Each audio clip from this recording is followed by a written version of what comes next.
Bom, eu queria falar hoje sobre um assunto que é o seguinte, dia 6 de outubro, né? Hoje é dia 7, se a gente tivesse feito esse comentário ontem, seriam exatamente 4 meses, mas 4 meses, daqui 4 meses a gente tem eleição. 4 meses a gente tem eleição, não é tanto tempo assim, hein? Eleição para prefeito, eleição para vereador, 6 de outubro, primeiro turno. Na última eleição, 2022, a gente lembra, né? A gente foi chamado a fazer 5 escolhas. Deputado estadual, deputado federal, senador, governador e presidente. 5 escolhas. Agora a gente vai fazer 2 escolhas, vereador e prefeito. É mais simples, é mais fácil, num certo sentido. A gente chega lá, o voto é até mais rápido. E não são temas, né? Deputado estadual e senador, né? Governador e presidente. É uma coisa meio confusa. Não, dessa vez, prefeito e vereador. Os dois têm tudo a ver um com o outro e tal.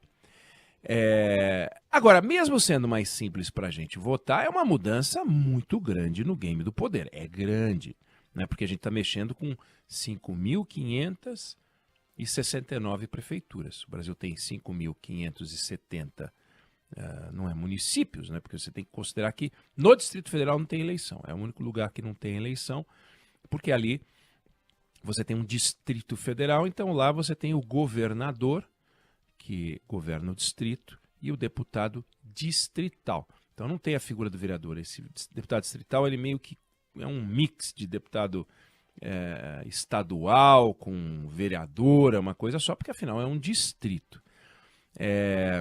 Apesar da gente falar cidades satélites, né, mas você não tem prefeitos, né? Então, 5.569 prefeituras e mais de 58 mil vagas de vereador em jogo. Né? É uma coisa incrível. Na última eleição para vereador e prefeito, a gente teve 500 mil candidatos, 500.000 de candidatos. Olha isso. Então, tem um lado dessa eleição aí, que para mim dá um pouquinho de nojinho, que é a ideia de reforçar o poder dessa figura chamada vereador, que até faz sentido em cidades maiores, mas que em cidades menores deveria existir trabalhando de graça, né? Não ganhando salário. E esse absurdo adicional, né? 9 vereadores pagos, além de assessores e tal, por município, mesmo que o município tenha uma população modesta. Então, na última eleição, a cidade de Borá, que fica no interior de São Paulo, para citar um exemplo, o vereador menos votado teve 29 votos. E o mais votado, uma montoeira, 70 votos. Nem centro acadêmico, assim. Centro acadêmico tem mais voto. Quer dizer, faz sentido Borá, que tem menos de 1.000 habitantes, ter 9 vereadores, todos recebendo salário? Claro que não faz sentido, né? Mas não, isso é só para registrar o nojinho, o absurdo, o gosto que a gente tem, a predileção que a gente tem por torrar dinheiro, né? A gente não, né? Os políticos têm, porque não precisaria ter 9 vereadores. Aliás, não precisaria ter vereador em todas as cidades. Poderiam fazer consórcios e um grupo de vereadores cuidar de várias cidades. Mas quem é que quer isso, né? O cara quer se dar bem, né? Vamos se dar bem. Mas essa é uma discussão para a gente ter em algum outro dia. Nós já tivemos aqui, eu fico tão irritado com esse troço, eu vou me animando, daqui a pouco só falo disso. Mas eu queria discutir hoje o peso real, a influência verdadeira que a eleição para prefeito tem sobre a eleição para presidente, porque a gente vai ter eleição para presidente 2026. Qual é o peso que 2024 tem sobre 2026? Tem muito analista que diz, olha, 24 tem importância para 26, hein? Os próprios políticos falam que essa eleição, de alguma maneira, aponta para o que pode acontecer na eleição presidencial. Mas será que essa eleição de agora pesa, do jeito que esse pessoal fala, no que pode acontecer daqui a 2 anos? Ou seja, a direita sai ganhando agora, com grande destaque. Isso ajuda a candidatura presidencial que faz oposição ao PT, se a esquerda sai vencedora das urnas, maior do que é hoje, pode ter certeza que, dando direita ou dando esquerda, todo mundo vai dizer sairão fortalecidos, isso quer dizer que em 2026 vai ter gente dizendo isso. Mas será que se a esquerda sair fortalecida, isso realmente aponta para uma eventual reeleição do presidente Lula? Quer dizer, os candidatos da direita para governador e presidente, os candidatos da esquerda para governador e presidente, dependem de alguma maneira, tiram algum proveito real da eleição de 2024? E a resposta, que a história nos autoriza a dar, não significa, nós não estamos fazendo projeções, não temos como fazer, mas que a história nos ajuda a dar, é um sonoro não. E exemplos para isso não faltam. Não vou nem entrar no detalhe de que o presidente eleito, Fernando Henrique Cardoso, anos antes tinha disputado a eleição para prefeito em São Paulo e perdeu a eleição. Não conseguiu ser prefeito de São Paulo. E, no entanto, virou presidente da República. Bom, mas várias coisas aconteceram. Ele se tornou ministro da Fazenda, fez o Plano Real, estabilizou a economia e só então se tornou presidente. Sim, prova de que não dependia da eleição municipal, dependia de fatores e episódios e histórias que aconteceram depois, porque a vida segue. Ano 2000, tivemos uma eleição municipal.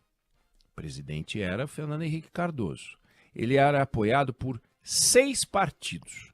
6 partidos apoiavam o governo Fernando Henrique Cardoso. Naquele ano, o conjunto do 2000, hein? 2000. Naquele ano, o conjunto dos 6 partidos elegeu os prefeitos de 82% dos municípios brasileiros. Olha isso! 82% dos municípios brasileiros. Eu não estou aqui dizendo que a eleição presidencial não interfere na de município. Eu estou falando o contrário. A pergunta é, como é que interfere ao contrário? Então, os caras saíram fortalecidos, 82% dos municípios, inclusive 14 capitais. Aí, 2 anos depois, ia ter eleição para presidente, né? 2000, eleição municipal. Os partidos que apoiaram Fernando Henrique arrebentaram 82% dos municípios, 14 capitais. 2 anos depois, Fernando Henrique indicou o Serra para ser candidato a presidente e disputar com o Lula. Quem ganhou a eleição? O Lula. Sabe quantos municípios o PT tinha emplacado em 2000? 4% dos municípios. Ou seja, 82% dos partidos que apoiavam o Fernando Henrique. 4% dos partidos que apoiavam o Lula. 2 anos depois, quem ganhou a eleição foi o Lula. Por quê? Porque não tem uma ligação direta entre a eleição municipal e a eleição federal. Se houvesse uma ligação direta, 82% a 4%, desculpa, o Serra talvez tivesse se tornado presidente da República. Vamos saltar para 2004, nova eleição municipal. Vamos pegar o mesmo arco de alianças que havia sustentado o governo Fernando Henrique, já não existia mais o governo Fernando Henrique, o governo era do governo do PT, mas a aliança que elegeu o governo Fernando Henrique, a aliança que deu sustentação ao governo Fernando Henrique, os partidos que sustentaram o governo Fernando Henrique, continuaram elegendo os prefeitos numa quantidade absurda, 73% dos prefeitos. Já caiu um pouquinho, porque o PT passou a ter mais influência. E o PT? O PT não elegeu 8% dos prefeitos. Não conseguiu, naquele ano, reeleger a Marta Suplicy. Não conseguiu reeleger a Marta Suplicy, que foi candidata a prefeito de São Paulo. Então, governo do PT, 2004, Lula presidente, solta a Marta Suplicy para reeleição. Reeleição, ela estava no poder. O PT só elegeu 8% dos prefeitos. E os partidos que apoiavam Fernando Henrique até então, né, anos antes, elegeu 73% e a Marta não se elegeu. Quem é que derrotou a Marta? Aquele que havia sido derrotado pelo Lula, o José Serra. Olha que coisa. Então o Serra sai destroçado da eleição para presidente, porque achava que podia ganhar. Aí ele vira prefeito de São Paulo. derrotando a Marta, que era apoiada pelo presidente da República. Entendeu? Ficou feio pro PT? Claro, né? Pô, nós não conseguimos eleger o prefeito de São Paulo, né? Tudo bem. Aí 2 anos depois teve eleição para presidente. Lula reeleito. O que eu quero dizer com isso? Que se a gente ficar usando a eleição municipal para tirar conclusões sobre a eleição federal não, eleição presidencial, a gente tende a quebrar a cara. Porque são lógicas diferentes. Água e óleo, mundos paralelos. A gente não elege o prefeito porque ele é amigo do presidente ou inimigo do presidente. A gente não vai eleger o prefeito da nossa cidade porque o camarada gosta do governador ou não gosta do governador. Então você pega, hoje, o PT, por exemplo, tomou uma decisão permitindo, não proibindo, alianças do PT com o PL para essa eleição. Você vai pegar o arco de alianças que vão ser feitas em algumas cidades, nós vamos ver coisas bizarras. Partidos que em 2026 vão brigar e que brigavam em 2022 na eleição presidencial e vão brigar de novo na eleição presidencial de 2026 e que nessa eleição de 24 vão estar juntos. Porque são lógicas diferentes, são construções diferentes. E isso é muito importante. Então, quando a gente olha movimentos muito grandes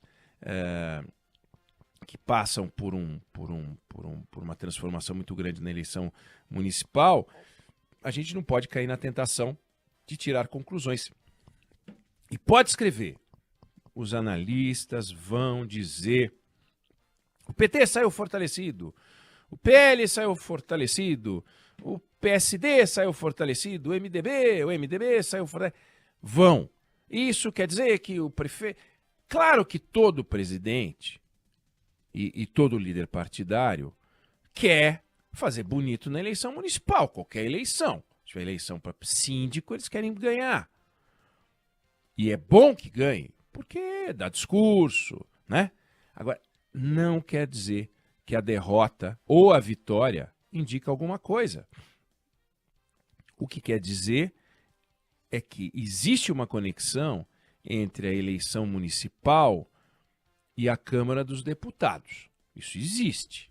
A base das campanhas para deputado federal são muito semelhantes às bases das campanhas para deputado, para vereador, por incrível que pareça, porque você pega um conjunto, o deputado raramente é eleito em todos os municípios de seu estado. Em geral, ele representa um segmento de poder, né? Ele pode ser um representante de empresário, ele pode ser um representante de trabalhador, ele pode ser uma celebridade, ou então ele representa um pedaço do estado, né? Então ele não vai, então é um camarada que representa a capital do estado, ou representa um pedaço do interior produtivo do agro, alguma coisa assim.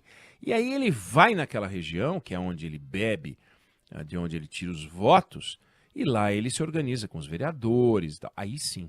Mas a eleição presidencial, os vereadores e os prefeitos, eles não estão engajados como se engajam numa eleição para deputado, porque depois é o deputado que vai levar o dinheirinho do orçamento lá para a base do cara. Então aí tem uma conexão muito maior do que na eleição presidencial, e que isso não existe. Então, eu só queria deixar claro que prefeito e presidente, prefeitura e presidência são eleições que não se misturam.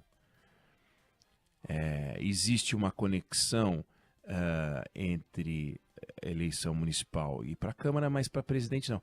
Eleição para prefeito não é ensaio para a eleição presidencial de 2026, não importa o que você venha escutar de analistas. A história não nos autoriza a dizer isso. Vão citar exemplos, e podem achar um exemplo, em que a eleição de um prefeito acabou se conectando à eleição de um presidente. Mas a demonstração teria que ser em que, inexoravelmente, a vitória das urnas no município, nas eleições municipais, produzisse a vitória do presidente. E isso não tem meio de demonstrar, já que eu mostrei aqui exemplos contrários. É isso que eu queria que você ficasse atento. Não se deixe levar pela análise leve e frouxa. Não cria, você vota por um motivo aqui e por outro motivo lá. É assim que as coisas funcionam. Eu não sei se você concorda ou discorda, mas essa é a opinião que eu tenho sobre o assunto.